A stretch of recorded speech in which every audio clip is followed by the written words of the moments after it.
aí, gente, sobre gestão de tempo e a vida de estudos. A gente está disponibilizando esse e-book para vocês, esse e-book que a gente produziu especialmente para vocês, né, com muitas dicas aqui o sumário, ó, muitas dicas legais para vocês, assim, coisas bem melhor trabalhadas, né, do que o vídeo que a gente produziu. Aqui vocês vão encontrar um material assim bem introdutório sobre o assunto para vocês darem o primeiro passo. E juntamente com isso, a gente está disponibilizando para vocês essa planilha de gestão de tempo e estudo, que também vai ser uma grande ferramenta para que vocês comecem a fazer isso no dia a dia de vocês. É, Aqui a gente dá uma explicação nessa capa maravilhosa aqui, e aí a gente, do jeito que a gente definiu antes, a gente começa pelos objetivos, certo? E aqui a gente tem os objetivos gerais, né? A gente vai colocar aqueles, depois que a gente faz aquela lista, né, que a gente combinou de fazer na palestra, a gente tem que passar isso para cá, né? A gente vai dividir aqui em objetivos gerais, objetivos do ano e objetivo do mês. E aí aqui a gente vai colocar os objetivos gerais que a gente tem, né? Os objetivos de longo prazo, aqueles objetivos que não podem ser alcançados agora, né? Eles demoram bastante tempo mesmo, e é normal que demore. E aí a gente tem aqui ser economista até 2023, é um exemplo, e outro exemplo é comprar um carro em 2022. Então a gente vai passar esses objetivos para cá, né? Objetivos do ano agora, e, e a gente vai aqui aprender todas as matérias do primeiro semestre, aprender todas as matérias do segundo semestre. E para o objetivo 2 a gente vai guardar 30% do salário todo mês e encontrar um emprego com um salário maior, né? Que são coisas que a gente poderia fazer para melhorar essa produtividade no caminho para comprar um carro até 2022, né? Então, assim, aqui a gente coloca os objetivos do jeito que a gente fez, né?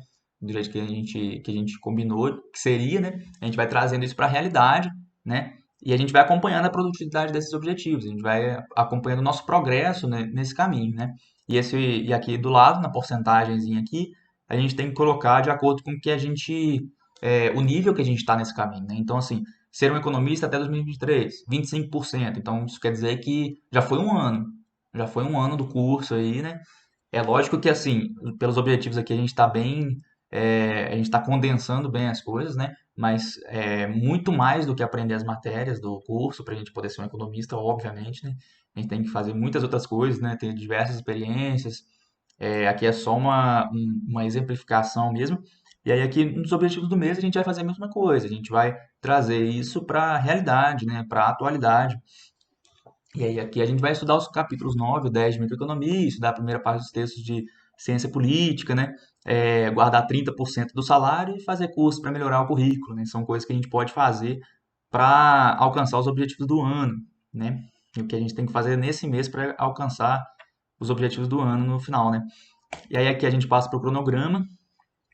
O cronograma ele vai preencher os horários que você está acordado. Então, se você acorda às 6 horas e você vai dormir às 11 horas, então a gente coloca a partir desse horário, né? Todos esses horários aqui você preenche de acordo também com o seu dia a dia, né? Aqui os horários estão bem, assim, a gente dividiu de 30 em 30 minutos, né? Tem alguns aqui que estão um pouco mais longos, mas vocês vão estruturando isso aí, tem como mudar na planilha, né? Basta você vir aqui e aí você muda, né? Você vai mudar de acordo com o seu dia mesmo. Mas assim, antes da gente preencher aqui, vamos ver a parte da carga horária, né? A carga horária é onde a gente vai colocar o quanto tempo a gente estima que cada atividade vai demorar para ser executada, né? Então, aqui em cima, nessa parte aqui, a gente tem dois exemplos, trabalho e estudos da faculdade, mas a gente tem outras 6 atividades aqui, ó, no total de 8. Dá para você adicionar mais, né, sem problemas. E aí você vai, aqui em cima você vai editar, né, você vai editar de acordo com as atividades que você executa, e aí você estima o tempo que demora para ser gasta. Essa estimativa, igual a gente conversou, ela é feita através da sua experiência. Então, todos os dias você vai executar essas atividades e você vai ver quanto tempo realmente você demora para terminar elas, entendeu? Então, assim, você vai melhorando isso ao longo do tempo. Você começa estimando um tempo maior do que você acha que ela demora para ser executada, depois você vai melhorando isso, né? É desse jeito que a gente tem que fazer. Aí aqui a gente passa para as atividades do dia. Essa parte, ela não tem que ser, ela não pode ser preenchida no início da semana, né? Ela tem que ser preenchida todos os dias. Então, assim, no domingo, você vai preencher ela de acordo com o que você vai fazer na segunda. E na segunda, você vai preencher ela de acordo com o que você vai fazer na terça. Então, assim, aqui é onde a gente vai separar as atividades naquelas três categorias: obrigatórias, importantes e circunstanciais. É o que a gente vai colocar nas descrições aqui das atividades. Aí aqui a gente tem a fazer, fazendo e feito. Então, assim, quando a gente tem alguma atividade para ser feita, que a gente ainda não começou, a gente vai deixar no a fazer. Quando a gente tiver uma atividade que está sendo feita, que está em progressão, a gente vai deixar ela no fazendo. E quando a gente terminar as atividades mesmo, com tudo, chegar na conclusão de 100% dessas atividades, a gente vai passar ela para a parte do feito, tá bom? É bem simples, então, você só vai mudar aqui, ó, por exemplo, revisar a aula 1 de Introdução à Economia. Revisou? Então você vai tirar daqui e vai passar para cá, ó. Revisão da aula 1 de Introdução à Economia.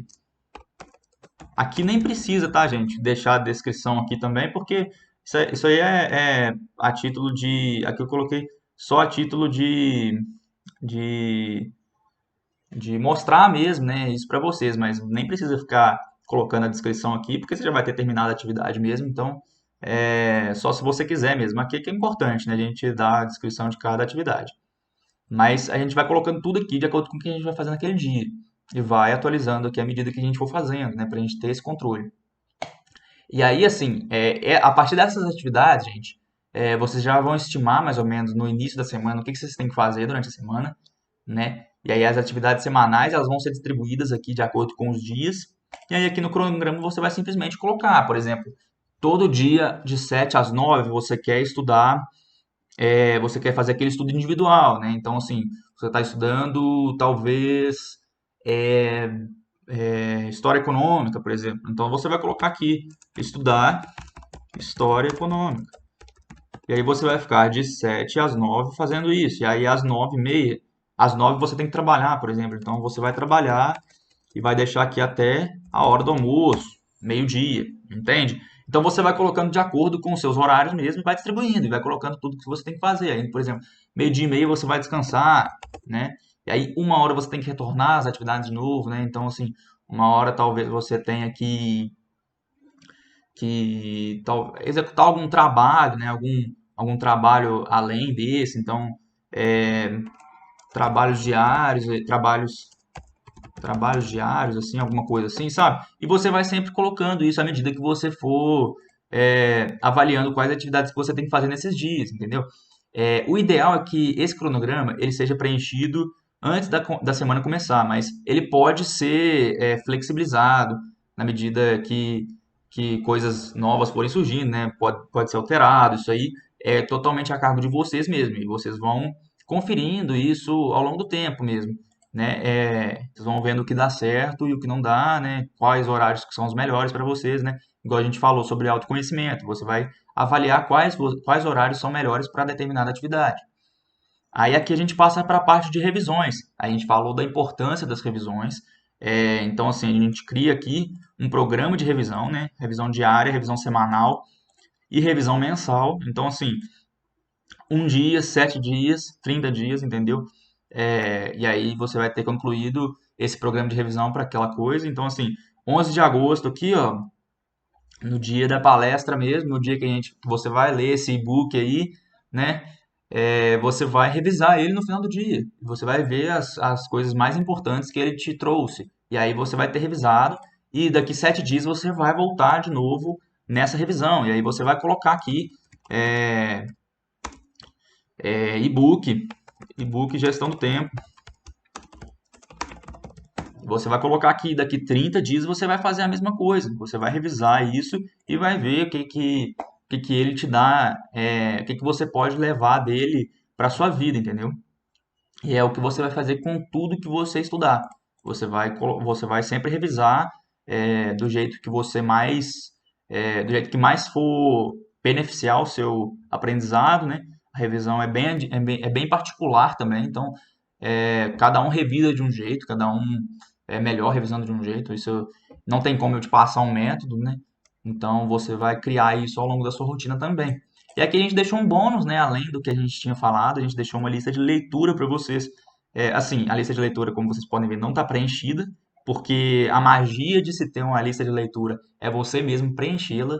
Então, você deve definir o que você vai ler. É, Claro que fazendo um curso de economia, a gente tem que ler muita coisa do que está no curso, né? Inevitável. Então, assim, a gente tem que misturar as listas, mas é, você vai colocando também aqueles livros que você quer ler por fora, né? Literatura, e qualquer outra matéria que você tem interesse. Então, assim, eu deixei aqui o exemplo de como que a gente faz essa lista de leitura, né? Como é que a gente preenche ela. Aí você vai colocar simplesmente o nome do livro, o autor, aqui na parte do nome do livro você pode colocar a editora também, né? Caso você queira ter esse controle. Aí você vai colocar o gênero aqui, ó, não ficção e prático, né? Como ler livros. Ele é um livro de não ficção e ele é um livro prático, né? E aqui a gente tem um livro de ficção, que é o Vidas Secas, ele é um livro em prosa e ele é um livro de romance. Então, a gente vai colocando, estruturando assim, porque é muito importante a gente saber também as categorias do livro para a gente ter uma noção do que ele fala, né?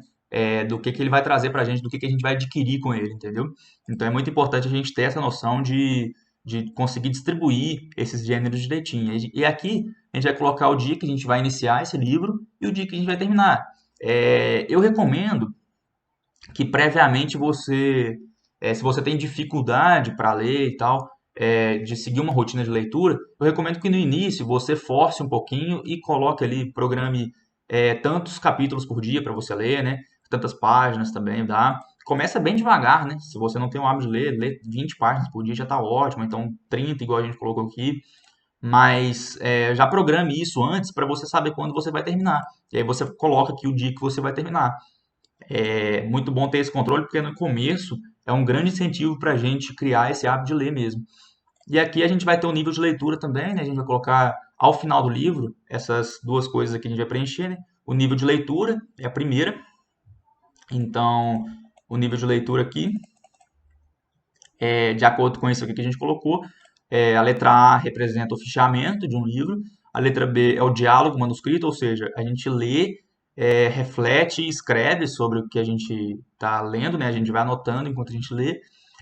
A letra C é o diálogo mental, então quando a gente está lendo, a gente para refletir, mas a gente não sente necessidade de anotar nada, né? Talvez é uma leitura que a gente tem que fazer mais rápida. E a investigação primária, que é aquela leitura que a gente vai fazer assim, passando o olho no livro mesmo, sem parar para nada, só para ver mais ou menos o que o livro fala, para ver se a gente deve ler de novo ou não. Tudo isso, assim, vocês veem com mais profundidade no livro aqui, Como Ler Livros, do Mortimer Adler. Ele fala melhor sobre esses níveis de leitura, né? Mas, enfim, e fala melhor também dessa divisão de gêneros, né, de categorias. Então, assim, é muito recomendável vocês lerem ele para, se vocês quiserem começar a ler com afinco mesmo.